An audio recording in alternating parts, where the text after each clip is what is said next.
ay CV yu bëri ñu recevoir comme d'habitude yéen ñi wut liggéey te am jom lool bëggatu leen xëy di nelaw sant yàlla jóg jot mu ngi fi yéen ñi yónnee ay mail nag kii a faut rappeler que dinañ ñëw ci yëpp dafa fekk ñu dañu ko def par ordre par heure d'arrivée wala par temps d'arrivée c'est ça.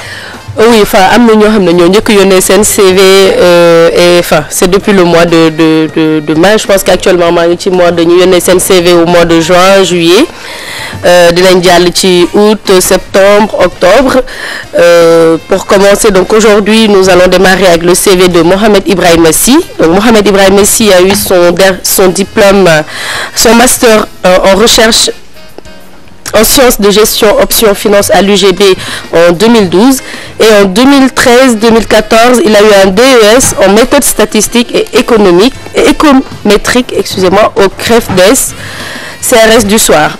Pour ses expériences professionnelles, Mohamed Ibrahima Sy a fait un stage de 6 mois à Bexcom International et un stage de 2 mois à la direction générale de la LONASE.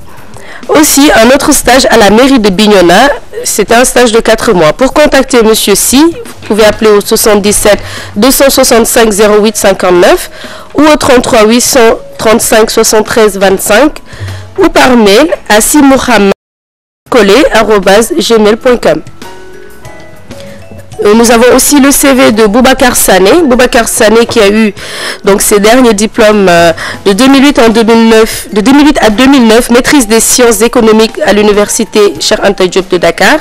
2009-2010, admission au nouveau programme de 3e cycle interuniversitaire NPTCI de la conférence des institutions d'enseignement et de la recherche économique et de gestion en Afrique.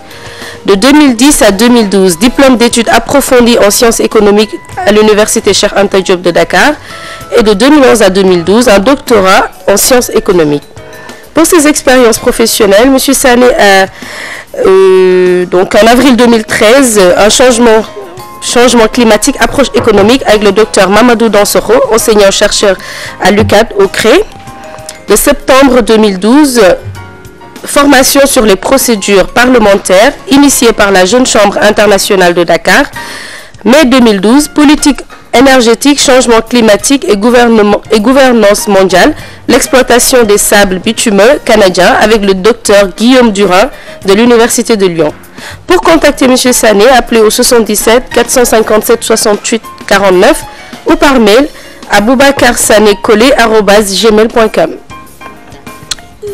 Le dernier CV a été très long, c'est fait exprès. Pourquoi? On reçoit des fois des CV en fait avec c'est des candidats très expérimentés qui ont besoin, les recruteurs derrière n'ont pas forcément besoin du dernier diplôme, mais un peu de leur parcours. Son dernier diplôme, c'est un doctorat, donc ce serait bien de parler de ses spécialisations. Aujourd'hui, pour une maîtrise en sciences économiques, par exemple, pour un diplôme d'études approfondies, un DEA, par exemple, en sciences économiques, et pour revenir, toujours un doctorat en sciences économiques. Ce serait bien aujourd'hui de reparler de toute sa formation, son parcours académique.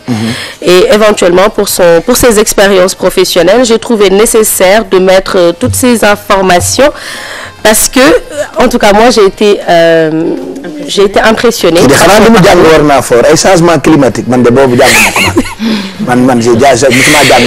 Et puis, ce qui est intéressant dans son CV, il met toujours les personnes références. C'est-à-dire, il nous parle du docteur Mamadou Dansokho, du docteur Pape Cheikh Diallo, qui est enseignant-chercheur à l'UCAD, mais pour certaines personnes qui ont fait une formation pour être animateur, ce serait bien qu'on parle de Pape Cheikh Diallo. Et aussi, du docteur Guillaume Durin de l'Université de Lyon, dans l'exploitation de sable bitumeux canadien. Donc c'est quelqu'un qui a eu une expérience quand même assez intéressante et ça méritait pour moi d'être annoncé aux recruteurs.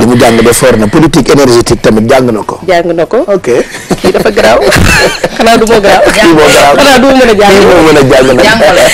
Alors donc avis aux recruteurs, nous avons des offres assez, des candidats assez avec des expériences assez quand même intéressantes.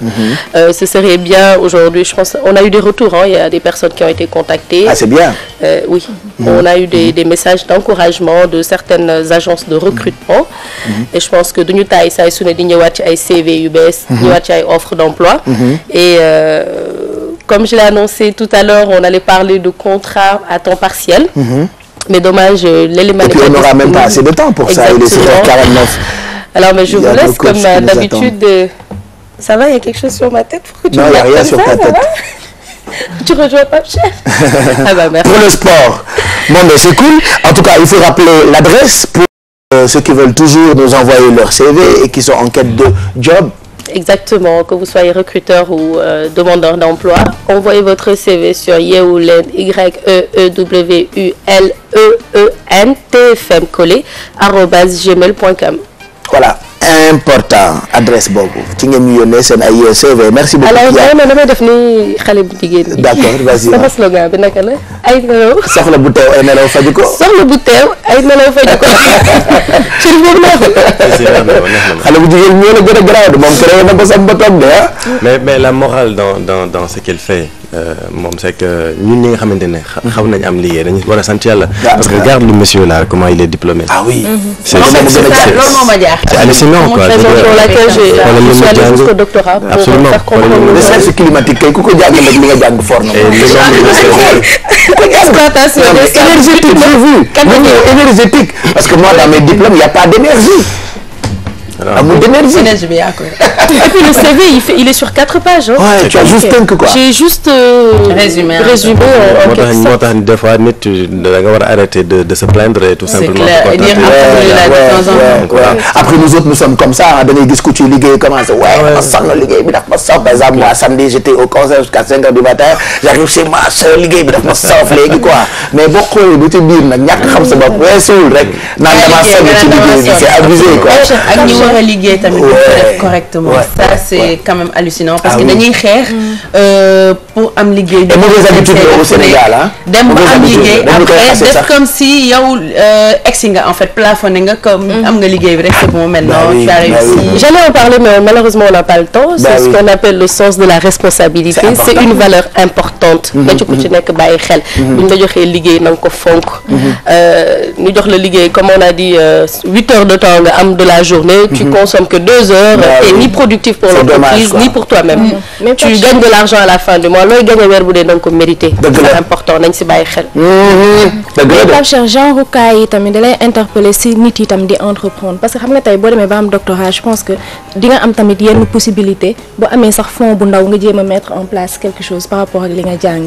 parce que tamit comme on dit état bi mënul recruter. ñëpp entreprise privée yi tamit mënuñu recruter. pour revenir da nga ne soo amee fond bu ndaw ce qui n'est pas le cas pour beaucoup de gens. mais il y a des mécanismes qui sont mis en place ay fonds de promotion. Alors je demanderai à monsieur Boubacar Sané de se rapprocher de Maïmouna.